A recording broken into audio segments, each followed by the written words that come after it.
The time is upon us. We are ready to start pouring our concrete out here. So this is where big things have been happening. All the pipe work for the drainage is now in. What we need to do is get the electrics in, because there's 2 pumps going to be in here. When this is installed, there's a little inspection chamber that goes above it, so you can access that. Alex has started on the brickwork, so we're getting it to damp. It's a great feeling when bricks start coming up, because you know you're starting to put things back together. Good morning guys, welcome back to another day on site. Right, so I haven't been filming for a couple of days because I've been busy, to be totally honest, so I haven't been able to do a lot of filming. So I'm just going to do a quick walk around, show you what's happened, and then we can crack on because we've got lots to get done. Right, so I'm upstairs on the top floor of the property. We've had to replace all the lintels because they were all timber lintels, so they've all been replaced now with concrete. You can see here that Ian has started to break this through. So this will be the doorway into the ensuite, because this room in here, which was originally going to be the bathroom, is now going to be the ensuite, which is a much better and easier option for us. It means we can get everything in there that we need to get in. So that's been done. Ian's rebuilt all these supporting walls for the purlins as well. We've also put this concrete needle across here. What that's done is basically added extra rigidity to this wall. Because there was a big crack in it and this was very, very floppy, wobbling around, we put that in to basically spread the load across the wall here, and it's actually made it a hell of a lot more solid, which is excellent, because the last thing we want to do is knock this down, because it will probably hurt somebody, and we don't want that. In here, what we've decided to do on all the ceilings is replace these joists, because they are very tiny little things and they're not the bestest. So we're going to replace these with 5x2s. We've left this in across here, basically just a sort of a lower purlin really. Obviously the main purlin's up there, but then there is a lower one here because the rafters are obviously extended a little bit further into that bay. So they've put this purlin in across here. But what we've done is put an additional support underneath it, and then we can bring our timbers then off that across to here and further forward. There was a bit of a roll on the ceiling down here into the bay, and that was going to basically stop us putting our coving around. The coving could have come to this point here and then that would have been it. So we want to make sure we can get coving all the way around. So by dropping the ceiling down, that means that we're going to have a nice flat ceiling all the way through, so we can get coving all the way around. That's the same in that other room as well that was just in. Doing the same in here, because we've got exactly the same sketch in that bay, but obviously these are all tiny little joists, so we want to get rid of those. So this is going to be another doorway here. You can see where the lines are, maybe. Yeah, there's the line there, and there's the line there. So this is going to be another doorway which will take you through into that room there, which will be the main bathroom for upstairs. There's going to be a stud wall that comes across towards the edge of this chimney stack here, straight the way across, which will obviously define the bedroom from the bathroom. So we've got to get all that in as well. Up here is going wow though, very good indeed. Right, let's go downstairs and show you what else has been going on. So out here, the shuttering is complete. There's a few little minor things that need doing just to finish off. The electric and gas has been done. That's all been connected, rerouted, so that's all good now. That's going in safely and out of our way. In new fittings as well, so we've got no worries of explosions from that very old cable. The shuttering's all in, which is all good, nice and solid, looking amazing, very happy with that. It's been a long slogging process, but it's been done and it is ready for the concrete, which is good. It's always a big step forward. So this is where big things have been happening. All the pipe work for the drainage is now in. So we've got shower, toilet, basin will be over here in the stud work, so we'll be able to boss through into that. In the dark room, don't know if you can see, we've run a pipe through from up there, so it's coming through here, across the wall there, and is punched through there to drop down to take that. So that's going to be all the water from the front side of the roof and that light well out there. And then in here we've got utility room service, we've got our kitchen sink, and our dishwasher is going to go over there. This will be the source stack, which will take the ensuite upstairs that I just showed you, and then that runs into everything, and then obviously goes outside. So out here, Alex has started on the brickwork, so we're getting it to damp, which is always amazing. It's a great feeling when bricks start coming up, because you know you're starting to put things back together, which is always an excellent point to be at on the job. Right, so we've got our inspection chamber there, we've got our inspection chamber there, and we also have this, which is our pump for our perimeter drainage, which is going to go all the way around guess what, around the perimeter. What that does is basically sits in our slab. So we've got a 100mm slab, but we've also got a 50mm drain, which is going to go in all the way around the perimeter of here. So today we're going to be starting to get the plastic down in here and start putting some insulation and some batten around the outside to make sure that we've got this recess for our slab. I'll show you a bit more on that when we come to do it, but basically we've got an outlet there and an outlet there, and they both go round and into this pump, which then pumps out through out into the combination drain out there. That's pretty much where we're at. So we've got sand blind over our pea gravel. We've just got to spread this MOT back out over there, get this all sand blinded, get our cavity fill in around this point here. We don't need to do a cavity fill here because we've only got 2 courses going on this up to damp. So obviously we can't cavity fill that anyway. And then that's it, we can start getting our plastic down and get ready for the concrete pour next week. Right, and so we're in the basement and we're getting ready for the concrete pour. So we're just getting down a layer of DPM.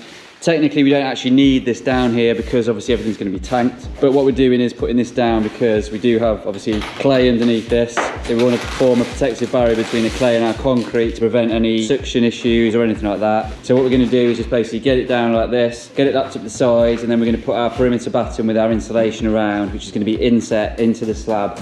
So basically, this is my very technical drawing here. This is effectively the wall, and this is our slab here, this part here. So we're going to get 2 pieces of 50mm insulation like this, sandwiched together. So it'll be 100mm by 100mm, and then we're going to use 50mm batten here, and then we're going to fix that into the wall through the insulation. So what that does, we're going to set this batten here, the bottom of that at 100mm, forming our slab. So our slab will come up to the bottom of the batten, and then that will leave us then a 50mm by 100mm inset into our concrete slab. So that allows us to then unscrew this batten after the concrete's poured, get the batten out of the way, dig this insulation out, and then that leaves us our 100mm by 50mm channel in here for our drainage channels to go all the way around the perimeter of the building. And then that allows any water that comes through the back of the tank in to just basically trickle into that channel and then run out through here, through our 4-inch pipe and down and out into the pump and be pumped out, and it's gone and the basement is dry. We need to crack on with this because we've got a concrete pour coming in just a couple of days, so let's do it.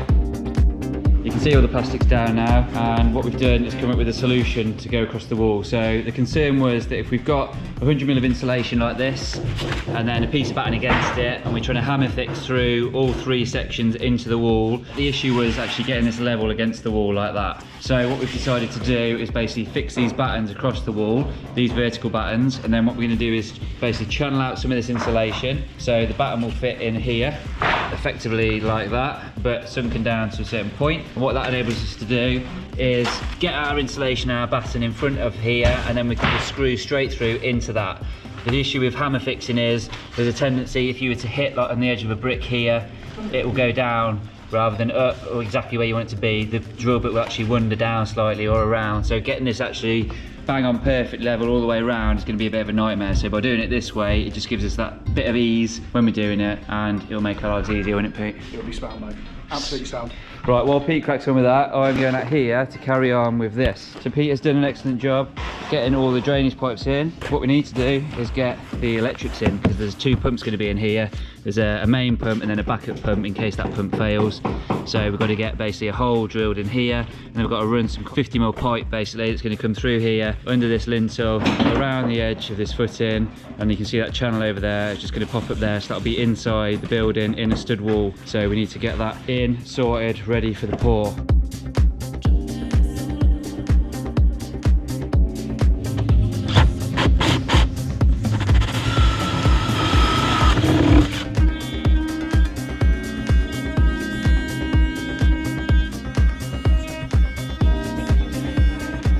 Right, that's in. So what I've had to do is basically cut this lip off on the outside so that this flange nut will sit back tight to here. I've gone up as high as I could on the inside, but there's actually a lip here as well, right?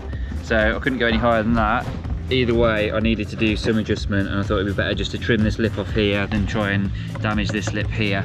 So that's in now. So now all I need to do is just basically get my bend sorted, get the pipe round here and through and out. Easy as that.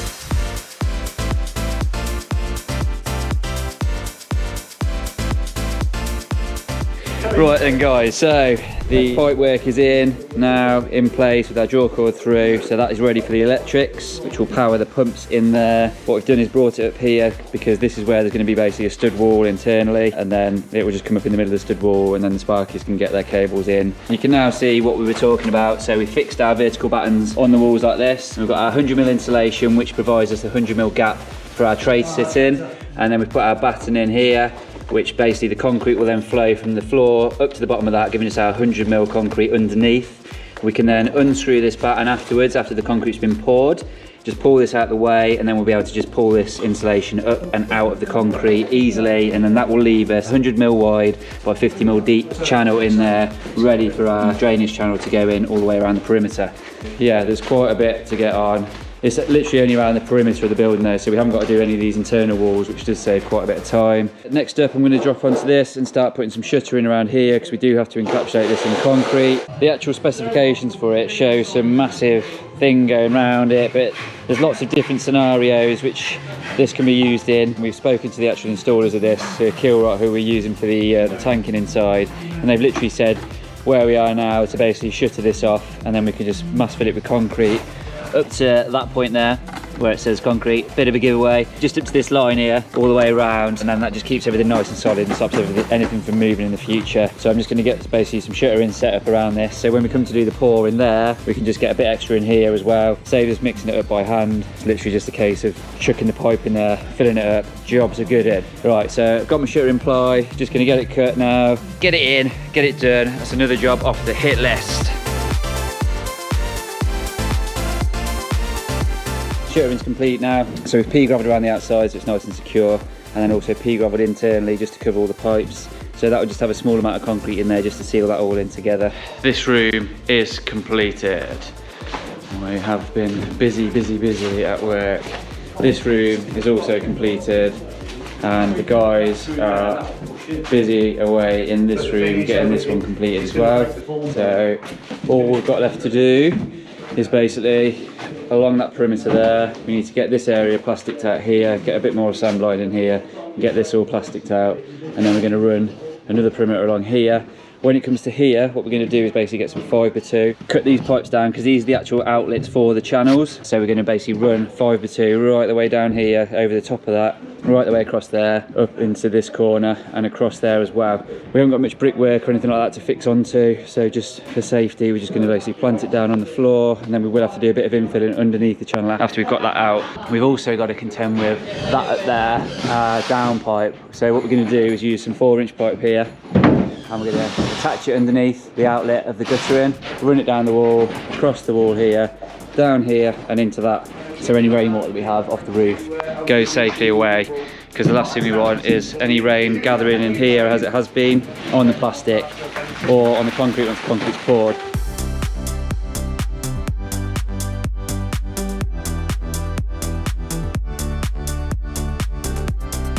Our temporary guttering solution is complete. So you can see now any rain that comes off that roof is just going to go through that outlet, straight down here, across, down and out into the main drainage run.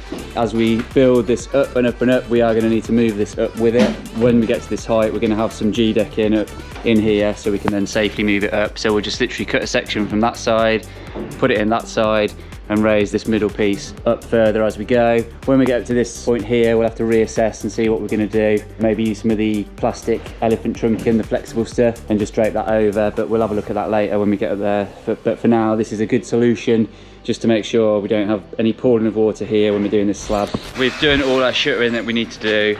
It is all in. So our little channel extrusion that we've created carries all the way around, and then here, like I mentioned, because we obviously need our channel to carry on, underneath here are our outlets. So where you can see this foam here, that's an outlet there, and there's also an outlet just under there as well. So when the channel runs all the way around, the water goes into the channel and then comes out and drops through that outlet out into the pump and then gets pumped off. We couldn't do this system here for obvious reasons because there's nothing to fix to here.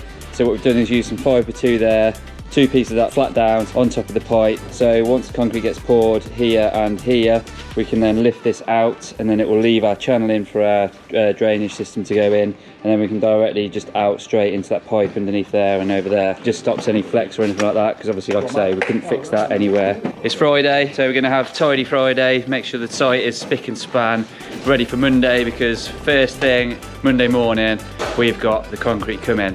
So we're going to be pouring all this slab down here, which is just over 9 cube, and then we're going to be pouring the retaining wall out the front, which is just over 6 cube. But that's already out there. All we've got to do out there is just spray some strike release agent on the inside of our shuttering first thing in the morning before they get here, and that's it. We're good to go. Right, we'll see you on Monday. Bye guys. So the time is upon us. We are ready to start pouring our concrete out here, and also, just as excitingly, our concrete in there. So all the prep work has now been done, all the plastic's down, all our insulation's in, our extra bit of timber at the bottom, like we've all explained before. That is all ready. Hi Pete! Hiya. Hi! This is all ready now. This is also ready out here. We've got this batten on here, which is basically our level, so 50mm above our rebar. To the bottom of this is where we need our concrete to be. This is all sat in level as well, so it's just a little bit easier when the guys are pouring the concrete. They know exactly where to go to. That runs around the perimeter of this one, and also over here we've got the same over here. We've got a batten down there, batten around that back edge. We've just got these, our little supports that we put in at the top. We've just set those to the same level as this. Excuse my trainers, I've just been to the shop. I'm not walking around site with these trainers on, honestly. I do have my boots. It's literally, I've just been to get a spray bottle. These bits of timber across here are also, the bottom of these are our level line in conjunction with this. This side over here is slightly higher than that side, just because hopefully you can maybe see from this, the ground does that. So this section is a lot lower than that section. We've managed to reserve some spaces out the front, which is good. So as soon as the guys are here, we'll get these runs moved, get the wagons in, and then they can start pumping. So like I mentioned before, we're having waterproof concrete out here. Obviously it's a retaining wall, and there could be some water which does want to come this way. So by using waterproof concrete in here, it means that you've got no penetration of any water coming through the wall, keeps everything back, keeps it retained, like a retaining wall should. Keeps that out of the way, and then we've got no issues, discoloration of our render or anything like that. It just keeps everything back nicely. And then we're going in there with the self-compacting, self-leveling, and also reinforced concrete. So what they do is basically put in some metal fibres, which I've been told are like little springs. They go in with the mix, and that goes into the floor. But doing that, putting those metal fibres in, is the equivalent to putting 2 sheets of mesh in there. So for all of you guys that like rebar, this is our easy, quicker, more cost-effective method. It's about another 20 quid per cube. Well, it is £20 per cube to put that in there. So there's 9 cube going in the floor in there. So that is actually £180 extra just to put the fibres in. But there's a lot of square meterage in there that it would have cost us a hell of a lot more to put the rebar mesh in. So just by putting those little springs in, it makes a massive difference, reinforces the concrete slab fully, because we're obviously only putting 100mm in there, so 4 inches ish. So yeah, that's what we're doing in there. Pete is just out here now, fitting a little thing. What are you fitting, Pete? Do you want to talk about it, or do you want me to talk about it? This is our inline bung and non-return valve. What it does is, because Tony explained this to me, because our drain is at such a shallow fall, during heavy rain, the manhole can sometimes fill up and backlog the sewerage up into the system. So what this does, it enables water and obviously little presents. Yeah, little presents. It'll go through, but can't return. Also, it's got this. Have a look inside so we can just see. So principle is water goes in but can't come back. Also, it's got a manual lock on it in case of I suppose very heavy rain and flooding situations. So you can manually lift it off. So there's basically, when this is installed, there's a little inspection chamber that goes above it, so you can access that. Yeah, so obviously this is for being able to lock it and maintenance purposes as well. I think you just take these 4 screws off and you'll be able to access the internal mechanism. So to be fair, it's actually a really good design, because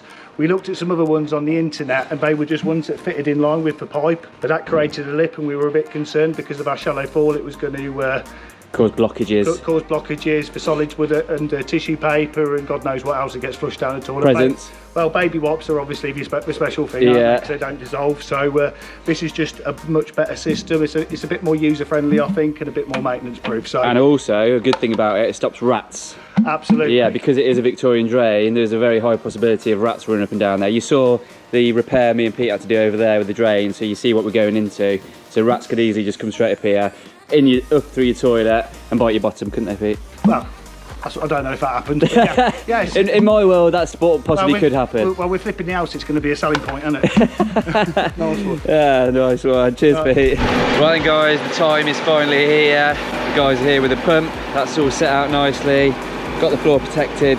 Like I mentioned, we're doing this first. So this is the waterproof concrete out here. And then they've got the self-compacting, self-leveling to go inside, or easy flow, as it's commonly known. We'll just wait for the concrete strip to get here and we'll get it poured.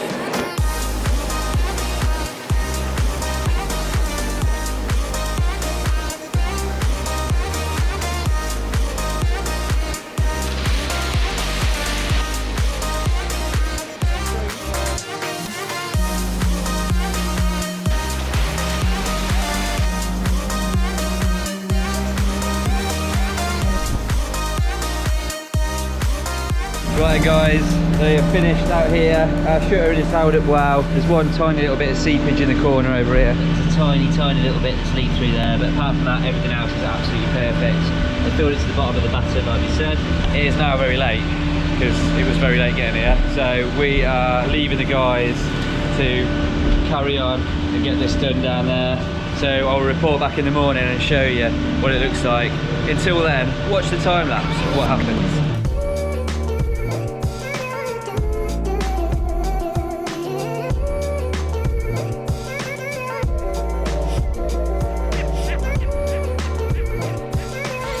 So, the last you saw was this being poured, and it is poured, and we're now striking all this shuttering. It's gone off really well. The lads have got all this area cleared as well, but it's all gone nice and solid. Inside as well also went very well. I will show you that in a minute, but for now, like you can see, it's all worked excellently. We've cut all the plastic back here, strike the shuttering. There's only a little bit of weepage in one of the corners, just over there that we showed you before, but apart from that, everything else worked awesomely. So all our hard work was definitely worth it. Right, I need to crack on and get this down. Let's do it.